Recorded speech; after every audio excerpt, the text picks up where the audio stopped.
So when you come out of the shower and you're feeling all plump, how do you hold on to that? Is it hyaluronic acid Oh, products? Does some kind of oil barrier need to go on? Like what do you put on totally. next? Totally. That's exactly the way to look at it. So when you come out of the shower or the bath or a swimming pool, I mean, I just swam laps for 45 minutes, got in my shower, and I know my skin is super hydrated and I am not letting that water go today. So what you do is you within 3 minutes, because you're starting to evaporate the minute you get out of the bath or shower. So within 3 minutes, you want to do what you can to trap it. And you're going to trap it with things that hold the water from a molecular perspective. They bind it. Hyaluronic acid being the superstar for that. But you've got glycerin in there. You've got sodium PCA. So the hyaluronic acid binds it in the levels of your skin, but the sodium PCA and the glycerin actually cozy up to the protein and keep your protein hydrated too. So your skin is made out of protein bricks and lipid.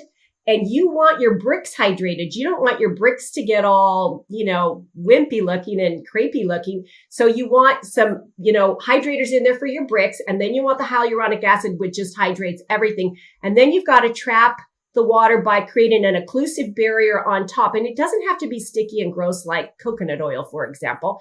It can be a nice lotion that will help just prevent the evaporative process. It could also be glycolic acid, which has its own way of holding water and has its own way of creating your skin's hyaluronic acid production factory to make you some hyaluronic acid. And so you kind of want all of the above. And so, for example, I just got out of the shower. What did I do? I put my hyaluronic acid, sodium PCA glycerin serum called my Instantly Luminous Serum on my face, which I love. At 62, my skin just goes, oh, thank you, thank you, thank you. Otherwise, I'm going to be crepey all day long. So I put that on, and then I put my green tea antioxidant product on with more hyaluronic acid. Then I put my moisturizer on, and I put a few drops, which has squalane and ceramides in it to replenish the lipid layer, and a few drops of oil, my face oil, which replenishes the lipid layer, and then a sunscreen on top with dimethicone that's sealing the deal even better. So I'm strategically layering ingredients to take that super hydration that I know I've got right now and keep it in place all day. And on my body, I did glycolic acid. So I put a heavy duty professional glycolic acid product on my body because it fights all those barnacles and age spots and crepey skin. The body skin is harder to deal with than the face because it's thicker and tougher. So you have to approach it differently. Putting a hyaluronic acid serum on your body first would break the bank. And number two, your skin on your body's just tougher. And then you got barnacles and stuff. You got to get those guys off of there. So the glycolic eats them off. So I just literally got out of the shower 45 minutes ago. So do So, you and use would you something say like that would work for white? everybody? Or I know for the most part, you custom craft formulas for people. So that's It something that's works. pretty. What I just did today would work for everyone, even sensitive skin, because I didn't, for example, put glycolic on my face. So if I'd have put glycolic on my face, I would have to add the caveat that that's not going to work for sensitive skin people. Say somebody with rosacea, seborrhea, eczema. That would just be too much because it's an acid pH. Your body can handle the acid pH though.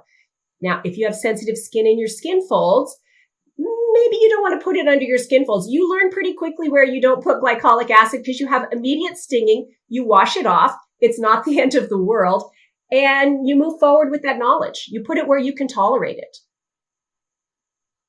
Boy, I love this little recipe for mornings and for when you get out of a shower or a bath or a pool or something, especially with things like chlorine and stuff, because Yes. I always get worried about being in the pool or hot tub because I'm thinking that I'm really drying out my skin. But it sounds like this is a great way of kind of combating Mhm. that and making sure that it's all good. Yeah, there's no worries. So there's another misconception out there that bathing is drying, but it's only drying if you do it wrong. Being in chlorine is only a problem for your skin if you don't wash it off. So I get out of my chlorinated pool. My hair's a little green. I can't seem to fix that problem, but I get out of my chlorinated pool and I use an exfoliating cloth with an exfoliating cleanser. So all that stratum corneum that maybe has a little chlorine in it, those dead skin cells, ciao, ciao, bye, bye, they're down the drain. They're gone, not a worry. And then I put the moisturizer on, the glycolic acid moisturizer on, and that's going to work all day to keep my elbows as soft as velvet and my skin really soft. My keratosis pilaris back here, you can see the redness. You can never get rid of the redness, but all the little bumps, it's as soft as, it's soft, really soft. I've been married for 40 years and I still am soft as I'm So told. do you have a formulation, a glycolic acid body lotion formulation, or do you Yes. recommend they use something like Glytone or something? I've used Glytone, Glytone is great. Glytone is Yeah. an excellent product. I have a product as well. So mine and the Glytone body lotion are equivalent with the exception that mine is the original Kligman formula the original Van Scott formula that used an ammoniated glycolic acid molecule to get results. Glytone is using one with a sodium in it. So it's slightly different. Glytone is also a much heavier, thicker product. So the functionality, the efficacy, the results you get, the velvet elbows, the soft feet, the soft shoulders that, shed the light, all the stuff that you want, the eating off of your barnacles, the eating off of your skin tags, the eating off of your age spots, all of that's equivalent in both of those. The glycolic in the Glytone is a thicker product. So during humid weather, it feels, did you notice how heavy the Glytone feels? That's Well, one of the mine is things I the want to lotion. say. Yeah, Yeah. mine's a lotion and it goes on and you don't feel like you've just encased yourself in a heavy product. And then I have a back applicator. It's just a simple thing, but patients throughout the years, I need them treating stuff on their back and they can't reach it. We get limited shoulder mobility. So there's a back applicator on the back. And I can tell you, having done those billions of skin exams, that people's back, they don't know what's going on in the middle of their upper back. But if you wear a tank top or something, everybody gets to see that. Well, it needs to be addressed because it's not usually a pretty situation.